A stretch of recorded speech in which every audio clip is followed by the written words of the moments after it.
आनंद बरसा और जहाँ विधान बनता है वहाँ धर्म की प्रस्थापना बहुत आवश्यक है, क्योंकि राजा राम जो हैं वो जगत में लोक कल्याण का और मर्यादा का मानक है। राम राज्य एक अच्छे राज्य की धारणा का विश्व में मानक है, और ये भारत के लोकतंत्र के लिए पूज्य गांधी जी ने पहली बार कहा था।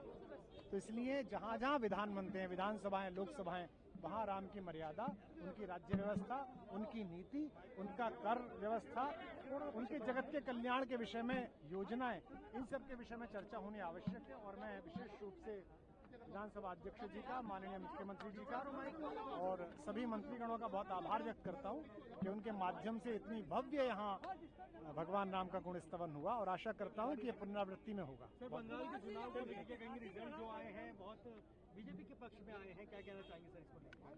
अति सर्वत्र वर्जयेत, जब अति हो जाती है तो उसकी वर्जना होती ही है।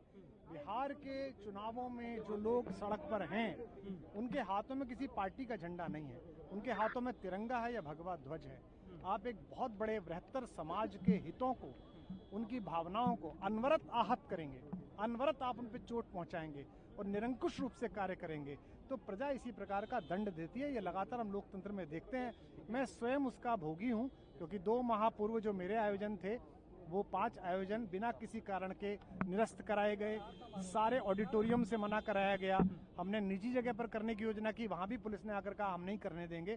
और सौभाग्य का विषय है कि अब 9 तारीख को मैं उसी ऑडिटोरियम में जहां से निरस्त किया गया था उसी ऑडिटोरियम में कार्यक्रम करने जा रहा हूँ।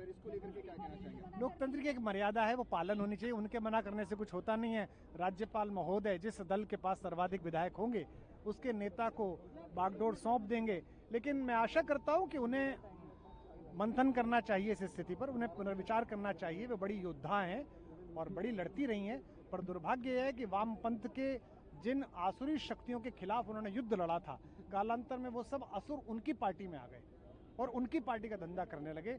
मैं नई सरकार को भी ये सलाह दूंगा और उन्हें ये सूचित करूंगा कि वे ध्यान रखें कि जिनकी अस्थियों पर यह विजय ध्वज फहराया है उन्हीं का सम्मान हो।